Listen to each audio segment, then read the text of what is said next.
Nunca olvidaré ese instante.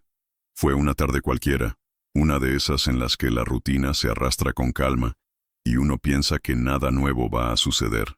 Yo estaba sentado en la mesa de la cocina, tomando un café tibio, cuando marqué el número de mi hijo. No era la primera vez que le preguntaba, pero en el fondo tenía la ilusión de que esta vez sí me contestaría con claridad. Solo quería saber la fecha, el día exacto de su boda.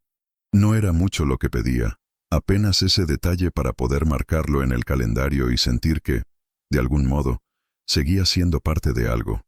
La voz que escuché al otro lado no fue la de mi hijo, sino la de su mujer, mi nuera, con un tono seco, distante, casi como si estuviera dictando una orden. Me respondió: «Nos casamos ayer, solo para personas especiales». La frase me atravesó como un cuchillo, no por lo que decía, sino por lo que implicaba. Yo no estaba en esa categoría. Yo no era especial. Yo, que había estado ahí desde el principio, que había visto crecer a mi hijo, que había trabajado toda una vida para que nada le faltara, quedaba reducido a un simple espectador, borrado de su nueva vida con una oración de 4 palabras. Sentí como la sangre me bajaba a los pies, un frío que me recorrió entero. No dije nada más, ni reproche, ni pregunta. El silencio fue mi único refugio, porque entendí que cualquier palabra se usaría contra mí, que cualquier gesto de dolor sería tomado como debilidad.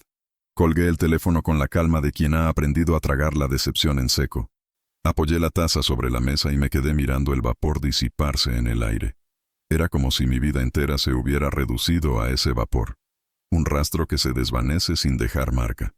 Recordé entonces todas las veces que imaginé el día de la boda de mi hijo. Una invitación formal, una mesa donde me sentara con orgullo, quizás hasta un discurso improvisado, torpe pero sincero, en el que pudiera hablar de lo que significa ver a un hijo empezar una nueva etapa. Todo eso se evaporó con una sola frase. No era la primera vez que me sentía al margen, pero nunca había sido tan evidente. Los últimos años ya habían mostrado señales. La distancia en las llamadas, la falta de visitas, la sensación de que yo era una presencia incómoda, una sombra que no encajaba en sus planes. Pero escuchar de su propia esposa que yo no era parte de los especiales fue la confirmación de algo que, en el fondo, ya sospechaba. No era un olvido, era una decisión. Habían elegido excluirme. Me quedé sentado mucho tiempo, en silencio, sin moverme. No lloré, porque los años me enseñaron a no regalar lágrimas a quienes no las merecen. Tampoco me enojé, porque la ira solo consume a quien la siente. Lo que hice fue algo más simple: guardar la frase en la memoria, como se guarda un documento importante en un cajón cerrado. No para revisarlo cada día, sino para sacarlo en el momento adecuado. Porque sabía, en lo más profundo de mí, que algún día esa indiferencia tendría un precio, y yo sería el testigo de cómo lo pagarían. Esa noche dormí poco. Daba vueltas en la cama, escuchando los sonidos de la casa vacía. El reloj marcaba las horas con un tic-tac cruel, recordándome que había pasado otro día sin ser considerado parte de la vida de mi propio hijo. Me levanté antes del amanecer y caminé por el pasillo oscuro. Toqué los marcos de fotos colgadas en la pared. Mi hijo de niño con su bicicleta, la graduación, las vacaciones en la playa. Todo eso parecía pertenecer a otra vida, a un tiempo en que yo aún importaba. Ahora era apenas un archivo polvoriento en su memoria selectiva. La frase de mi nuera seguía resonando como un eco, solo para personas especiales. Cada vez que la repetía en mi cabeza, adquiría un tono distinto, primero de burla, luego de desprecio, finalmente de sentencia. Y en cada versión, yo aparecía como el hombre que ya no contaba, que había sido relegado a un rincón invisible. Pero no me derrotó. Al contrario, me encendió una calma peligrosa, de esas que no buscan confrontación inmediata, sino preparación silenciosa. Me juré no caer en la trampa de la humillación. No les regalaría un estallido de furia ni una súplica desesperada. Guardaría todo en mi interior, construiría el silencio como una fortaleza y esperaría. Porque si algo he aprendido en la vida es que la arrogancia suele tener fecha de vencimiento, y que quienes hoy se sienten invencibles, mañana descubren lo frágiles que eran sus cimientos. Yo solo tenía que estar listo. Ese fue el verdadero comienzo de mi historia. No el día en que me excluyeron de la boda, sino el día en que yo decidí que ya no jugaría con las reglas que ellos habían impuesto. No me convertiría en el padre humillado que ruega por atención. Sería otra cosa, algo más firme, más silencioso. Y aunque ellos aún no lo sabían, en ese preciso instante, cuando colgué el teléfono, el tablero empezó a girar a mi favor. Después de aquella llamada en la que me borraron con una sola frase, pasé días enteros repasando en silencio todo lo que había dado por mi hijo, como si mi memoria fuera un libro abierto lleno de cuentas que nunca me devolvieron. No lo hacía con rencor inmediato, sino con esa calma amarga que se instala en el pecho cuando uno se da cuenta de que la vida ha sido generosa con quienes no supieron valorar. Me descubrí pensando en cada sacrificio, en cada decisión que tomé poniendo siempre a mi hijo primero, y en lo poco, o nada, que recibí a cambio. Recordé el día en que murió su madre, mi esposa de toda la vida. Aún tenía el rostro de ella en mis manos cuando prometí a mí mismo que jamás dejaría que a él le faltara nada. Trabajé turnos dobles, acepté tareas que agotaban mi cuerpo, soporté jefes humillantes solo para que él pudiera estudiar en una universidad privada. Cuando me faltaba el dinero, pedí préstamos, y cuando logré ahorrar algo, fue siempre su futuro lo que tuve en mente. Jamás pensé en mí, ni un viaje, ni un capricho, ni un lujo. Todo lo que acumulé terminó siendo transferido a su nombre, confiando en que la sangre era vínculo suficiente para garantizar gratitud. Hubo un momento que aún recuerdo con nitidez, el cheque que firmé para cubrir la entrada de su primer apartamento. Él estaba nervioso, inseguro, y yo le dije que no se preocupara, que todo se resolvería. «Tienes que empezar con pie firme, hijo», le aseguré. Era dinero que yo había guardado con paciencia, dinero que pensaba utilizar para mi propia vejez, pero lo puse en sus manos sin dudar. Su sonrisa entonces era genuina, sus abrazos parecían sinceros, y yo me convencí de que estaba haciendo lo correcto. Pasaron los años y fueron muchos los rescates silenciosos. Cuando su negocio empezó a tambalear, fui yo quien transfirió dinero desde mi cuenta de ahorros. Cuando su coche se averió, fui yo quien pagó la reparación. Cuando la renta se atrasó, fui yo quien cubrió el monto sin necesidad de que él lo pidiera con palabras. Bastaba con leer la tensión en su voz. En cada ocasión, repetía la misma frase: «Es por ti, para que no te falte nada». Y me convencía de que ese era el deber de un padre. Pero ahora, mirando hacia atrás, entendía que había confundido deber con sometimiento, amor con sacrificio ciego. Porque mientras yo entregaba, ellos construían la idea de que yo era una fuente inagotable, un cajero automático con rostro cansado. Yo no era invitado a sus celebraciones, ni partícipe de sus decisiones importantes. Yo era útil en tanto que firmaba, pagaba, sostenía. Y cuando no necesitaban mi firma, mi dinero, mi presencia, me borraban sin titubeos, como lo demostraba aquella frase cruel: «Solo para personas especiales». Esa conciencia me golpeó fuerte. Había dado demasiado, y lo peor de todo es que lo había hecho creyendo que construía un vínculo indestructible. En realidad, lo que construí fue una dependencia asimétrica, un sistema donde ellos se sentían con derecho a tomar y con permiso para excluirme. Yo me había engañado pensando que el afecto era la moneda de retorno, pero lo único que obtuve fue indiferencia y desprecio. Mientras más lo pensaba, más claro se volvía. No era casualidad que no me invitaran. No era olvido, no era descuido, era cálculo. Si yo estaba presente, se evidenciaría la deuda moral que arrastraban conmigo. Si yo hablaba en la boda, recordaría a todos que ese hijo no se levantó solo, que detrás de cada logro estaba mi esfuerzo invisible. Ellos no querían gratitud, querían una narrativa limpia, donde todo el mérito fuera suyo y yo no existiera. Esa certeza me dolía, pero también me daba una nueva fuerza, porque entendí que, así como yo había entregado durante décadas, también podía dejar de hacerlo en un instante. Bastaba con no mover un dedo, con no autorizar una transferencia, con no responder a una llamada. El poder no estaba en lo que me quedaba por dar, sino en lo que podía retener. Y esa verdad, silenciosa pero contundente, empezó a crecer dentro de mí como una semilla de acero. Pasé noches enteras repasando cada recibo, cada contrato, cada documento donde mi firma aparecía junto a la de mi hijo. Me di cuenta de que, aunque ellos creyeran haberme convertido en un fantasma, Yo aún estaba presente en los cimientos de su vida. Sin mí, nada de lo que presumían se sostenía del todo. Esa fue la primera chispa de lo que vendría. No necesitaba gritar, no necesitaba vengarme con estruendo. Solo tenía que esperar el momento en que su necesidad los obligara a volver a mí. Y ese momento, lo sabía en lo más profundo, no tardaría en llegar. Así fue como, en la calma de mi soledad, empecé a preparar el terreno. No buscaba revancha inmediata, sino claridad. Había dado todo, y no recibí nada más que desprecio. Ahora, la vida me ofrecía la oportunidad de mostrarles lo que significa quedarse sin aquello que siempre creyeron seguro. Y yo estaba listo para dejar que el silencio hiciera su trabajo. Pasó apenas una semana desde aquella frase que me había borrado de la familia cuando el teléfono volvió a sonar.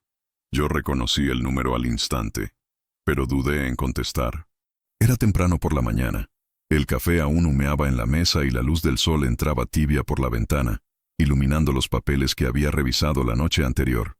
Recibos, copias de transferencias, contratos firmados con mi nombre y el de mi hijo. Todo eso lo había dejado allí a propósito, como un recordatorio silencioso de que no estaba tan borrado como ellos creían. Miré el aparato vibrar y pensé en dejarlo sonar, en no darle siquiera el alivio de mi voz. Pero algo dentro de mí me empujó a atender. Al otro lado, la voz de mi nuera. Ya no era la misma voz altiva, cortante, la que me había dicho, «Nos casamos ayer, solo para personas especiales». Ahora sonaba tensa, apurada, con un temblor apenas disimulado. «La renta está vencida», dijo sin saludo, sin rodeos, como si yo fuera el administrador de sus finanzas. «¿La transferiste?» Durante unos segundos permanecí en silencio, dejando que el eco de su ansiedad llenara el espacio entre nosotros. Fue un silencio calculado, necesario, porque en ese vacío se escondía la grieta de su seguridad. En mi mente pasaron imágenes como destellos. Los abrazos falsos el día que firmé el cheque para su apartamento, las sonrisas de compromiso cuando recibían mi ayuda, y después el desprecio disfrazado de independencia cuando ya no me necesitaban. Ahora, la arrogancia había dado paso a la necesidad más cruda, y esa transformación era reveladora. Mi respuesta fue breve, casi un susurro. «¿No te lo dije?» Solo eso. No aclaré más. No prometí nada. No ofrecí explicación. Mi tono fue sereno, firme, como quien sabe que tiene las llaves de una puerta que los demás no pueden abrir. Al otro lado escuché un silencio incómodo, un titubeo, como si buscara la palabra correcta y no la encontrara. Me imaginé su rostro, la máscara de control resquebrajándose, y sentí por primera vez en mucho tiempo una calma profunda. Colgué el teléfono sin esperar réplica. Apoyé el aparato en la mesa y me quedé mirando el vapor del café, igual que aquella vez después de la humillación. Solo que esta vez la sensación era diferente. Ya no era el vapor de una vida que se desvanece, sino el humo de una hoguera que empezaba a encenderse. Ellos habían tendido su propia trampa. Me querían fuera de sus momentos felices, pero me necesitaban dentro de sus cuentas. Querían borrarme de la mesa, pero mantenerme en la chequera. Y ese doble juego tenía los días contados. Esa mañana decidí no salir de casa. Me quedé revisando otra vez los documentos, uno por uno. Comprobé que la escritura de la propiedad donde vivían todavía me incluía. Revisé que la cuenta de ahorros, aunque casi vacía por las transferencias pasadas, seguía estando bajo mi control. Y sobre todo, confirmé que yo no les debía nada. Era al revés. Ellos habían vivido durante años con un respaldo invisible que yo proveía. Sin mí, la fachada se derrumbaba. La llamada de mi nuera no fue un simple pedido de dinero. Fue una confesión involuntaria. Ella misma había revelado que no podían sostener su vida sin mi intervención. Y yo lo escuché con la atención de quien recibe una prueba irrefutable. Ya no tenía que convencerme de nada. Ahí estaba, en su voz quebrada, la confirmación de lo que había intuido desde el principio. Me recosté en la silla, dejé que el silencio llenara la casa y sonreí apenas. No de burla, no de venganza todavía. Era una sonrisa distinta, la de quien entiende finalmente que no necesita levantar la voz para ser escuchado. Solo tenía que esperar a que el peso de sus propias decisiones los empujara hacia mí una y otra vez, cada vez con menos orgullo y más desesperación. Esa fue la primera señal de que el tablero ya había empezado a girar. La arrogancia del solo para personas especiales se había transformado en la súplica disfrazada de exigencia. Y yo, que había sido excluido de su boda, me convertía ahora en el fantasma que rondaba cada factura pendiente, cada recibo vencido, cada puerta que no podían abrir sin mi firma. Cuando colgué aquella llamada, lo supe con absoluta claridad. Lo que hasta entonces había sido humillación se transformaba en poder. El poder silencioso del que no necesita pedir nada, porque sabe que, tarde o temprano, lo vendrán a buscar. Después de esa llamada, cuando la voz de mi nuera se quebró pidiendo una transferencia como si yo fuera un banco al que acudir sin cita, me quedé sentado mucho tiempo, dejando que el eco de sus palabras rebotara en las paredes de la casa. No era la primera vez que me pedían dinero, pero aquella urgencia, aquella forma de exigirlo como si fuera un trámite pendiente, me abrió los ojos de una manera que ninguna humillación había logrado antes. De pronto, todo lo que había pasado los últimos años tomó otra forma.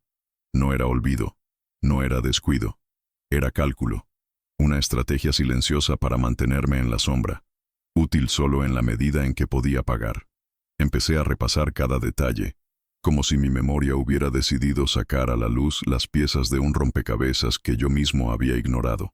Recordé los cumpleaños en los que no me invitaron con la excusa de que sería algo pequeño. Recordé la Navidad en la que me dijeron que ya no hacía falta que llevara regalos porque todos somos adultos, papá. Recordé las fotos en redes sociales, viajes, cenas, celebraciones en las que nunca estuve, aunque la excusa siempre fue la misma. Un error, un olvido, ya te íbamos a avisar. Yo lo había aceptado como distracción, como descuido, porque prefería engañarme a reconocer la verdad. La verdad era que todo estaba planeado. Querían mi dinero, pero no mi presencia. Querían mis transferencias, pero no mis historias. Querían que firmara cheques, no que levantara brindis. Y cada vez que yo aceptaba esas excusas, ellos se fortalecían en su estrategia, mantenerme al margen de todo lo humano y cerca solo de lo financiero. Esa conclusión me dolió más que cualquier insulto, porque al menos la humillación abierta tiene rostro, tiene un enemigo claro. Pero lo suyo era un plan disfrazado de cariño. Se habían sentado a decidir en qué cajón de su vida guardarme, el cajón de los pagos. Yo no era suegro, ni padre, ni abuelo. Era el cajero silencioso que resolvía los atrasos. Me levanté y caminé hacia el mueble donde guardo mis carpetas. Abrí una tras otra. La copia de la escritura del apartamento, las facturas que pagué sin chistar, las transferencias electrónicas con mis iniciales en cada confirmación. Todos esos papeles me devolvían la misma imagen. Mi hijo y su esposa habían construido su vida sobre un terreno que no era suyo, sobre el esfuerzo que yo había acumulado durante décadas. Y lo peor no era eso, lo peor era que habían decidido borrar mi nombre de la historia. Esa tarde salí a caminar. El aire frío me golpeaba la cara, pero me ayudaba a ordenar los pensamientos. Miraba a las parejas que pasaban de la mano, a las familias con niños pequeños, y me preguntaba en qué momento mi hijo había dejado de verme como padre para empezar a verme como obstáculo. Porque eso era yo para ellos. Un estorbo en la mesa, una silla que quitaba espacio, un rostro incómodo en las fotos. Querían el beneficio de mi sacrificio, pero no la carga de mi existencia. Al regresar a casa, me senté frente al teléfono. Tenía varios mensajes sin contestar, recordatorios de pagos, saludos superficiales de familiares lejanos, y en medio, un nuevo texto de mi nuera. Confírmame cuando hagas la transferencia. Ni un por favor, ni un gracias, ni siquiera una mentira piadosa. Solo la instrucción, como si yo fuera su empleado. Y fue en ese instante cuando sentí que algo dentro de mí se cerraba definitivamente. Ya no había vuelta atrás. No respondí. En lugar de eso, abrí el cajón donde guardo mi cuaderno viejo, aquel en el que escribo frases cuando necesito soltar la rabia sin que nadie la escuche. Y anoté. No soy olvido, soy cálculo. No soy descuido, soy estrategia. Ellos creen que yo no lo veo, pero yo siempre estuve mirando. Cerré el cuaderno y respiré hondo. Comprendí que si habían calculado todo para excluirme, yo también podía empezar a calcular. Y a diferencia de ellos, yo tenía paciencia, años de experiencia y una certeza que ellos jamás habían tenido. Sé lo que es vivir con poco, sé lo que es aguantar el frío, sé lo que es empezar desde cero. Ellos no. Ellos habían crecido creyendo que todo estaba asegurado, que siempre habría una mano lista para sostenerlos. Y el día que esa mano se retire, el vacío los arrastrará. Esa noche, mientras me preparaba un té sencillo, supe que había cruzado una línea. Ya no era el padre confundido que esperaba explicaciones. Era el hombre que, después de toda una vida de dar, había decidido que el silencio podía ser más poderoso que cualquier transferencia. Y aunque ellos aún no lo sabían, la próxima vez que levantaran el teléfono, ya no me encontrarían en el mismo lugar. Esa misma noche, cuando ya había decidido que no sería más el hombre que corría detrás de las súplicas disfrazadas de exigencias, el teléfono volvió a vibrar sobre la mesa. No era la primera vez, y no sería la última, pero ya no lo miraba con el mismo miedo de antes. Dejé que sonara. 1, 2, 3 veces. Al final, lo tomé entre mis manos y lo observé como si fuera un extraño, como si aquella pantalla iluminada no guardara ya ningún lazo con mi vida. Había aprendido algo esencial. El silencio es respuesta. Y esa respuesta, aunque parezca frágil, tiene un peso más devastador que cualquier palabra. No contesté. Tampoco borré el mensaje que llegó después, seco y directo. La renta vence mañana. Confirma, por favor. Lo leí una vez, lo cerré y lo dejé allí, clavado como una espina en la bandeja de entrada. No respondí porque entendí que esa era la grieta que ellos no soportarían. La duda, el no saber, el no poder controlar. El silencio no solo era un muro, era un espejo en el que sus propios temores se reflejaban. Los días siguientes fueron una prueba para mí, porque cada vibración del teléfono era una tentación. Había momentos en los que mi mano se estiraba sola, como un reflejo condicionado después de tantos años de costumbre, pero me detenía a medio camino. Respiraba, me recordaba la frase de mi nuera, solo para personas especiales, y volvía a guardar el aparato en el cajón. Esa frase, que antes me había herido, se convertía ahora en mi armadura. Si yo no era especial para ellos, tampoco lo sería mi dinero. Las llamadas empezaron a multiplicarse. Primero 2 o 3 por día, luego 5, después una decena. Algunas veces eran de mi hijo, otras de ella. El tono cambiaba con cada intento. A veces intentaban sonar amables, otras veces ansiosos, y otras francamente desesperados. Pero siempre había una constante: la petición de dinero. Era como si todo lo demás hubiera desaparecido, como si yo ya no fuera padre ni suegro, solo una cuenta bancaria a la que no podían acceder. Y entonces sucedió lo inevitable. El primer mensaje con un rastro de pánico. Nos llegó una notificación del arrendador. Dice que si no se paga esta semana, habrá consecuencias. No pude evitar una sonrisa amarga. Aquella pareja que me había borrado de su boda, que me había apartado de cada celebración, ahora estaba tambaleando frente a algo tan simple como la falta de un pago. Lo que para mí siempre fue sacrificio, para ellos era tragedia. Y en esa diferencia estaba mi fuerza. Me imaginaba sus noches, discutiendo a puerta cerrada, culpándose uno al otro, buscando excusas para justificar la falta de dinero. Me imaginaba a mi nuera midiendo sus palabras, bajando el tono arrogante con el que me había hablado tantas veces, practicando frases más suaves para convencerme. Pero ya no había nada que convencer. La decisión estaba tomada. El silencio sería mi única respuesta. Y funcionaba. Porque el silencio no solo desespera, también revela. Los mensajes comenzaron a mostrar grietas, a dejar escapar lo que antes escondían detrás de la soberbia. «No entiendo por qué haces esto», escribió mi hijo en una madrugada. «Siempre dijiste que estarías para mí». Esa frase me dolió más de lo que quería admitir, pero al mismo tiempo me confirmó lo que ya sabía. Me habían reducido a un rol, al proveedor eterno, al hombre que nunca se negaba. Y por primera vez, él se encontraba con un muro. Pasaron 3 días, luego 4. El arrendador volvió a insistirles, y lo supe porque mi nuera, incapaz de sostener la calma, me envió un audio llorando. Lo escuché una sola vez, con el corazón pesado, pero no contesté. En su voz ya no había desprecio ni soberbia. Había miedo. El miedo de quienes descubren que no controlan a la persona que creían domesticada. Esa semana fue la primera en mucho tiempo en la que dormí tranquilo. No porque disfrutara de su angustia, sino porque entendí que el poder había cambiado de manos. cada día que yo guardaba silencio, ellos perdían un poco más de la seguridad que habían construido sobre mí. Cada llamada ignorada era un ladrillo más en el muro que levantaba entre mi vida y la de ellos. Y mientras ellos se hundían en la incertidumbre, yo me fortalecía en la quietud. El silencio, descubrí, no es vacío. El silencio es un arma. Y ellos aún no entendían que cada vez que yo decidía no responder, no era indiferencia, era estrategia. La primera grieta en su mundo perfecto ya estaba abierta, y lo que vendría después no sería un simple derrumbe. Sería el colapso total de la estructura que creyeron indestructible. El silencio me dio calma, pero también me dio espacio para mirar con otros ojos lo que durante años había considerado simples formalidades. Una tarde abrí de nuevo el mueble donde guardo mis carpetas, el mismo que tantas veces había ignorado, y extendí los documentos sobre la mesa como si fueran piezas de un tablero de ajedrez. Allí estaban, copias de transferencias, contratos de arrendamiento, la escritura de la propiedad, pólizas de seguro, extractos bancarios.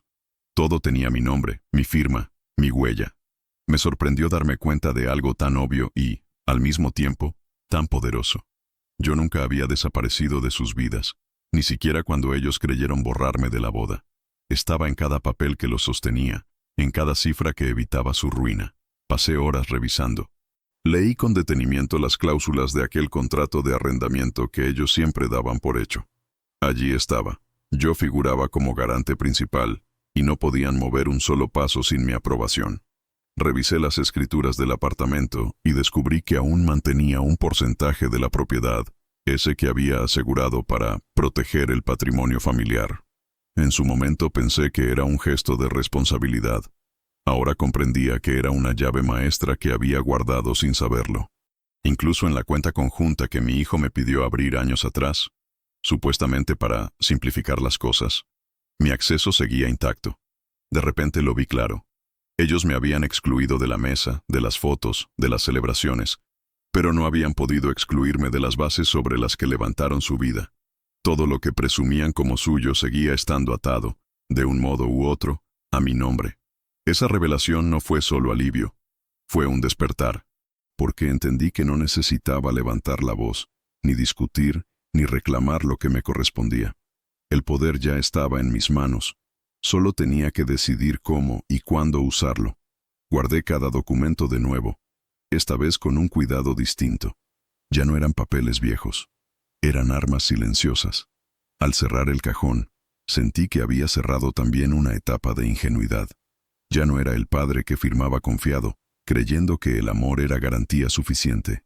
Ahora era el hombre que entendía que cada firma era un ancla, que cada cláusula era una cadena que me mantenía presente, aunque quisieran negarlo. Esa noche dormí profundamente, quizá por primera vez en meses. Soñé con llaves, muchas llaves, todas en mi bolsillo. Y al despertar, la metáfora seguía allí. Yo tenía las llaves del poder, aunque ellos no lo supieran. A la mañana siguiente, el teléfono vibró de nuevo. Esta vez no lo ignoré de inmediato. Lo miré encenderse, parpadear con insistencia, y cuando sonó por tercera vez contesté. La voz de mi hijo estaba cargada de una ansiedad que no intentaba disimular. «Papá, necesitamos hablar. Es urgente». No le respondí con reproches ni con quejas. Solo dije, «Ya veremos». Y colgué. Esa frase tan corta bastó para que entendiera que algo había cambiado. Porque antes yo habría corrido. Antes habría sacado dinero de donde no lo tenía. Habría pedido préstamos. Habría sacrificado mi propia estabilidad con tal de evitarle un mal momento. Pero ahora no. Ahora sabía que cada decisión mía era un candado o una llave, y que ellos no podían girar ninguna cerradura sin mí. Esa certeza me dio una paz peligrosa, la paz de quien descubre que siempre tuvo la última palabra. Pasé la tarde escribiendo en mi cuaderno. Una sola frase. No me borraron, solo me escondieron en los papeles. Y ahí soy más fuerte que nunca. Cerré el cuaderno y sonreí, porque lo que estaba por venir no sería un grito, ni una confrontación. Sería un recordatorio frío, inevitable, de que yo siempre estuve presente, no en sus brindis, no en sus fotos, pero sí en la base que sostenía cada uno de sus días.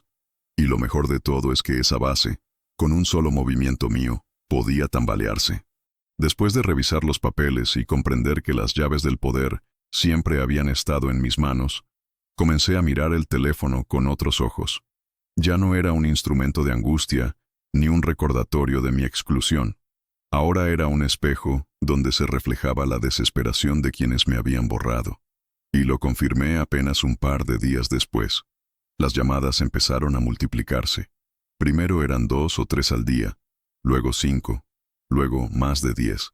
Cada vez que el aparato vibraba sobre la mesa, lo dejaba sonar hasta que se ahogaba en silencio. No necesitaba contestar para saber lo que había al otro lado. El registro de llamadas perdidas se convirtió en una lista interminable. Mi hijo, mi nuera, incluso números desconocidos que intuía, eran intentos desesperados de usar otros teléfonos para obligarme a responder. El tono de sus mensajes fue cambiando con una velocidad sorprendente. Al principio eran directos, casi impersonales. Papá, contesta. Necesitamos hablar. Confirma la transferencia. Luego empezaron a sonar más nerviosos. El arrendador ya amenazó con iniciar acciones. No sabemos qué hacer. Por favor, llámanos. Y finalmente llegaron los que revelaban el verdadero miedo. Si nos echan, no tenemos a dónde ir. No entiendo por qué nos haces esto. Eres nuestro único apoyo.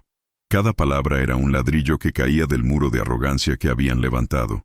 Y yo, sentado en mi silla, los veía desmoronarse desde la distancia, sin mover un dedo.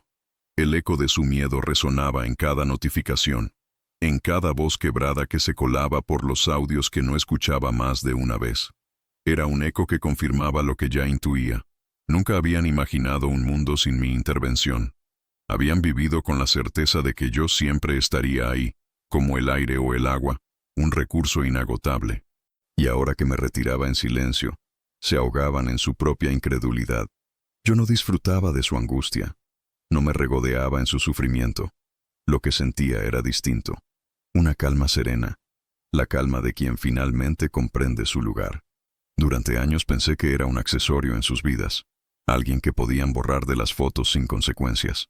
Ahora me daba cuenta de que era el cimiento, y que al retirar ese cimiento, toda la estructura se tambaleaba. Ellos no me lo habían querido reconocer, pero los hechos hablaban más alto que cualquier discurso. Dependían de mí más de lo que jamás admitirían. Hubo un mensaje en particular que me quedó grabado. Era de madrugada cuando mi hijo escribió: «Papá, ¿en serio nos vas a dejar caer? Siempre dijiste que estarías para mí». Leí esas palabras varias veces. Podría haber respondido con toda la verdad, que estuve para él cada vez que lo necesitó, que entregué mi vida entera a sostenerlo, que la pregunta correcta no era si yo iba a dejarlo caer, sino por qué él había decidido empujarme fuera de su vida. Pero no respondí nada. Guardé silencio, porque entendí que ese silencio era la única forma de devolverle el peso de sus elecciones. Las llamadas siguieron, y cada una que ignoraba era un recordatorio de mi nueva fuerza. El miedo se sentía incluso en la forma en que dejaban los mensajes de voz. Respiración agitada, voces quebradas, frases entrecortadas. Ya no había arrogancia, ya no había altivez. Lo que había era pánico, y yo lo reconocía bien, porque lo había sentido muchas veces en el pasado, cuando creía que sin ellos estaba perdido. Ahora era al revés, sin mí, ellos eran los que no podían sostenerse. Me descubrí escribiendo una nueva frase en mi cuaderno esa semana. El silencio no es ausencia, es presencia multiplicada en la mente de quienes no lo soportan. Y cada vez que veía el teléfono vibrar, repetía esas palabras como un mantra, porque no necesitaba contestar, no necesitaba explicaciones. Mi silencio estaba hablando por mí, más fuerte de lo que cualquier reproche hubiera logrado. La primera grieta en su seguridad ya se había abierto con mi negativa a responder. Ahora, con cada llamada perdida, esa grieta se ensanchaba hasta convertirse en una fractura imposible de ocultar. Ellos estaban cayendo en un abismo que nunca imaginaron. Y yo, por primera vez, no era quien corría a rescatarlos. Era quien observaba desde arriba, sabiendo que había llegado el momento de que enfrentaran lo que siempre quisieron ignorar: la vida sin mi mano sosteniéndolos. Las llamadas perdidas y los mensajes desesperados eran ya parte del paisaje diario. El teléfono vibraba como un insecto atrapado, ansioso por liberarse, pero yo lo dejaba apagarse solo, sin tocarlo. Sabía que tarde o temprano no se conformarían con la distancia y que, obligados por la desesperación, vendrían a buscarme en persona. Y así fue. Una tarde gris de jueves, cuando el viento soplaba fuerte y las ventanas de la casa temblaban con cada ráfaga, escuché el golpe seco en la puerta. 3 toques firmes, urgentes, como si la madera pudiera abrirse a la fuerza con la insistencia. Me quedé quieto, esperando. El golpe se repitió. Luego una voz que reconocí de inmediato, la de mi hijo. «Papá, soy yo. Abre, por favor». Me quedé en silencio unos segundos más, lo suficiente para que sintiera el peso de la espera. Después giré la cerradura y abrí apenas lo justo para verlo de pie en el umbral. Su rostro me sorprendió. Ya no era el mismo joven altivo que meses antes caminaba de la mano de su esposa, sonriendo para las fotos que no incluían a nadie más. Frente a mí había un hombre descompuesto, con los ojos hundidos, el cabello en desorden, la voz quebrada. El traje de seguridad que siempre llevaba puesto, ese aire de autosuficiencia, se había deshecho como un abrigo viejo. Entró sin esperar invitación, como quien busca refugio más que permiso. Se sentó en la silla frente a la mesa y bajó la mirada. No hubo abrazos, no hubo gestos de afecto. Solo un silencio pesado, interrumpido apenas por su respiración agitada. Yo me quedé de pie, observándolo, dejando que la incomodidad creciera. Finalmente, habló. «Papá, estamos mal, muy mal. La renta, las deudas. El arrendador amenaza con sacarnos. No sé qué hacer». Su voz no era la del hijo que recordaba, aquel que un día me pidió ayuda para su primer apartamento con un brillo de esperanza en los ojos. Era la voz de un hombre atrapado, buscando un salvavidas desesperado. Y sin embargo, no había rastro de disculpa. No mencionó la boda a la que no me invitaron. No reconoció la crueldad de la frase de su esposa. Solo había súplica disfrazada de necesidad. Lo miré a los ojos, y por primera vez, él apartó la mirada. Ese gesto me golpeó más fuerte que sus palabras, porque durante años había sostenido su mirada, buscando en ella gratitud, cariño, aunque fuera un destello de reconocimiento.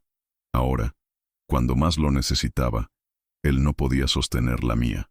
Bajó la cabeza como un niño sorprendido en mentira. «Papá, ayúdanos esta vez.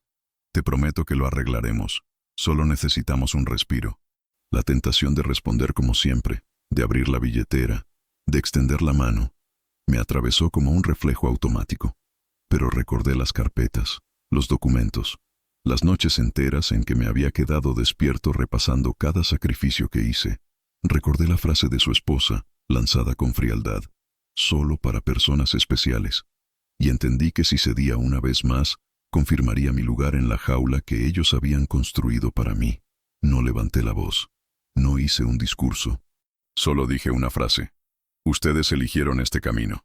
El silencio posterior fue aún más devastador que mis palabras. Mi hijo intentó responder, abrió la boca, pero no salió sonido. Solo asintió levemente, como si en el fondo supiera que no había argumento capaz de borrar lo que habían hecho. Se levantó despacio, como un hombre derrotado, y caminó hacia la puerta. En el umbral, se giró un momento, quizá esperando que cambiara de idea, que yo lo llamara, que le dijera que aún estaba dispuesto a sostenerlo. Pero yo no me moví. La puerta se cerró detrás de él, y el eco de ese golpe retumbó en toda la casa. Me quedé de pie un buen rato, escuchando la nada, sintiendo una mezcla extraña de dolor y calma. Dolor por lo que habíamos perdido, calma por lo que había ganado, la certeza de que ya no era el mismo hombre que ellos podían manejar a su antojo. Esa noche escribí otra línea en mi cuaderno. Cuando bajó la mirada, entendí que por fin vio lo que nunca quiso reconocer. Yo no era un obstáculo. Era el pilar que habían intentado borrar. Me fui a dormir con esa frase latiendo en mi cabeza. Sabía que el encuentro cara a cara era solo el inicio de algo más grande. Porque cuando alguien como ellos baja la mirada una vez, es porque su mundo entero empieza a desmoronarse. Y lo que vendría después sería la confirmación definitiva. El encuentro cara a cara con mi hijo me dejó claro algo que ya intuía. No buscaban reconciliación, buscaban rescate. Querían que, como siempre, abriera la billetera para tapar con dinero lo que ellos habían roto con orgullo y soberbia. Pero esta vez no lo hice. Me quedé en silencio, firme, y al ver cómo bajaba la mirada entendí que ya no había vuelta atrás. Ellos habían jugado todas sus cartas y ahora quedaba la mía, la definitiva. Los días siguientes fueron una demostración de hasta qué punto habían dependido de mí. Las llamadas no se detuvieron, al contrario, aumentaron en intensidad. La voz de mi nuera aparecía cada mañana en audios cada vez más desesperados. El arrendador nos dio plazo hasta el viernes. Si no pagamos, nos sacan con nuestras cosas a la calle. No sé qué le voy a decir a la familia, todos creen que estamos bien. Yo escuchaba una sola vez, sin responder, y luego guardaba el teléfono en el cajón. El silencio ya no era solo resistencia, era la confirmación de mi decisión. Un martes por la tarde recibí un mensaje distinto, esta vez no de ellos, sino del banco. Una notificación simple, fría, que confirmaba lo que ya esperaba. La cuenta conjunta que alguna vez abrí con mi hijo estaba en números rojos. Habían intentado transferir dinero que no estaba allí. Habían tratado de usar recursos que siempre asumieron como garantizados. Y la operación, como era lógico, fue rechazada. Era la primera vez que el dinero dejaba de ser refugio para ellos, y la primera vez que comprendían que yo ya no era parte de su red de seguridad. Me imaginé la escena. Mi nuera intentando hacer una compra importante, quizás para salvar apariencias, y la tarjeta siendo rechazada en la caja. Mi hijo llamando al banco, exigiendo explicaciones, solo para descubrir que sin mi firma nada podía moverse. Y en ese instante, en medio de su frustración, recordando lo que tantas veces repitió con arrogancia, «Ya no necesitamos de ti». Ironía cruel, porque toda su vida seguía atada a mi nombre. Yo, en cambio, pasaba mis días en silencio, revisando mis papeles con calma, caminando por el barrio sin prisa. Sentía por primera vez en mucho tiempo que el peso de los años trabajaba a mi favor. Había aprendido a esperar, a no reaccionar con impulsos. Ellos, en cambio, se desmoronaban con cada minuto de incertidumbre. Su mundo estaba construido sobre apariencias, sobre la ilusión de control, y ahora que el dinero se desvanecía, no sabían quiénes eran sin esa fachada. El viernes llegó más rápido de lo que pensaba. Recibí un último mensaje de voz, esta vez de mi hijo. Su tono había cambiado por completo. Ya no quedaba rastro de orgullo ni de exigencia. Solo quedaba cansancio, derrota. «Papá, nos van a echar. No tenemos a dónde ir. Por favor». Escuché hasta el final. Guardé el archivo y lo borré después. No porque no me doliera, sino porque sabía que cada palabra era parte de la misma dinámica. Pedir, insistir, esperar que yo me doblara. Y yo ya no me doblaba. Ese mismo día, el arrendador me llamó. Quería confirmar si yo iba a responder como garante, como lo había hecho tantas veces en el pasado. Tomé aire y respondí con firmeza. Ellos sabían sus obligaciones. Esta vez, no intervendré. El hombre guardó silencio unos segundos. Luego asintió con voz neutra. «Entiendo. Actuaré según el contrato». Colgué el teléfono y me quedé mirando mis manos. No temblaban. Había esperado sentir culpa, pero lo que sentía era paz. Esa noche escribí en mi cuaderno una nueva frase. El dinero era su refugio, pero siempre fue mío el candado. Hoy decidí cerrarlo. Y al terminar de escribir, supe que esa jugada final había cambiado todo. Ya no se trataba de venganza, sino de justicia. Ellos eligieron borrarme, y yo elegí dejar de sostenerlos. La diferencia era que mi decisión no se podía revertir. Mientras ellos enfrentaban la realidad del desalojo, yo me serví una taza de té y miré por la ventana cómo la lluvia golpeaba el vidrio. Cada gota era un recordatorio de que la vida no espera por nadie, y que quienes desperdician el amor verdadero terminan aprendiendo demasiado tarde lo que significaba tenerlo cerca. El viernes pasó y, como era inevitable, recibí la noticia. No de ellos, sino del arrendador, que me llamó para informarme con un tono casi administrativo que la orden de desalojo se había ejecutado. Sus pertenencias estaban en la calle, y el contrato quedaba rescindido de manera oficial. Me agradeció por la claridad de mis palabras cuando rechacé intervenir, y colgó sin más. En sus labios no había juicio ni compasión, solo hechos. Así terminaba un ciclo que ellos mismos habían empezado el día que decidieron borrarme de su boda con una frase cruel. Esa tarde me senté en el sillón con una calma que no conocía desde hacía años. El teléfono, que antes vibraba sin cesar, se quedó en silencio. Ningún mensaje, ninguna llamada. El eco de su desesperación se apagó, como si hubieran comprendido finalmente que ya no quedaba nada más que pedir. Y en ese silencio descubrí un refugio que nunca había tenido, el de mi propia dignidad intacta. Miré alrededor de la casa. Cada objeto, cada foto, cada rincón tenía la memoria de mis sacrificios. Durante años había sentido que esas paredes eran un recordatorio de todo lo que di sin recibir nada a cambio. Ahora, de pronto, se transformaban en un espacio de paz.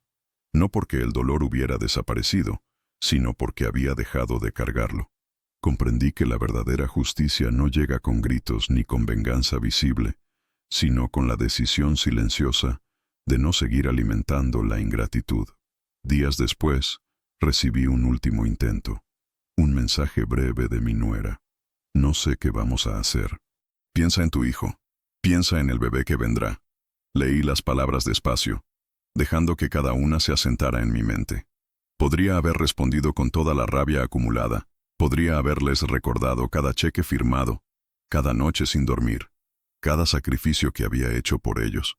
Pero no lo hice. Simplemente borré el mensaje y guardé silencio. No porque no me importara, sino porque ya no les debía nada.